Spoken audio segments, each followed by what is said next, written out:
കുറച്ച് ബിസി ആയിരുന്നേ, അതാ കേട്ടോ വീഡിയോ ഒന്നും ഇടാൻ പറ്റാഞ്ഞത്. 2 ദിവസമായിട്ട് നമുക്ക് വീട്ടിലിരിക്കാൻ സമയമൊന്നും ഇല്ലായിരുന്നേ, ഷോപ്പിങ്ങും കാര്യങ്ങളൊക്കെ ആയിരുന്നേ.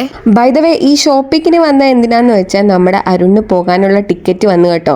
അപ്പോൾ അവന് വേണ്ട സാധനങ്ങളൊക്കെ ഓടിപ്പിടിച്ചങ്ങ് വാങ്ങിക്കുക കേട്ടോ. 2 ദിവസം കൊണ്ടാണ് കേട്ടോ അവന് വേണ്ട സാധനങ്ങളൊക്കെ ഓടിപ്പിടിച്ച് വാങ്ങിയത്. ആദ്യത്തെ ദിവസം സാധനങ്ങളൊക്കെ മേടിക്കാൻ ഞങ്ങൾ 4 ആളുണ്ടായിരുന്നേ. അമ്മയും ശരത്തേട്ടനും അരുണും ഞാനും ഉണ്ടായിരുന്നേ.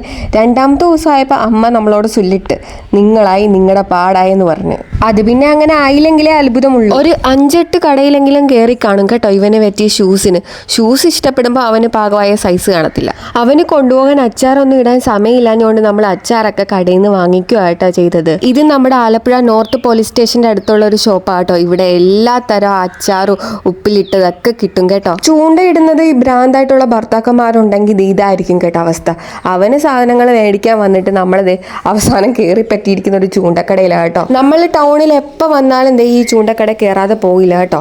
ഇവിടെ ഫിഷിങ്ങിന് ആവശ്യമായിട്ടുള്ള എല്ലാ തരം സാധനങ്ങളും ഉണ്ട് കേട്ടോ. വല വീശി മീൻ പിടിക്കാൻ അറിയാത്തവർക്ക് പറ്റിയ ഒരു ചൈനീസ് വല നമുക്ക് ഇവിടെ ഉണ്ട് കേട്ടോ. വല വീശി ആൾക്കാർ മീൻ പിടിക്കുന്ന കാണുമ്പോഴത്തേക്ക് ഒരു കൗതുകത്തോടെ കേട്ടോ ഞാൻ നോക്കി നിൽക്കാം. വല പിടിക്കാനും വീശാനും ഒക്കെ ഒരു നാക്കുണ്ട്. ഇനി അതോർത്ത് ഇനി ഭയപ്പെടേണ്ട.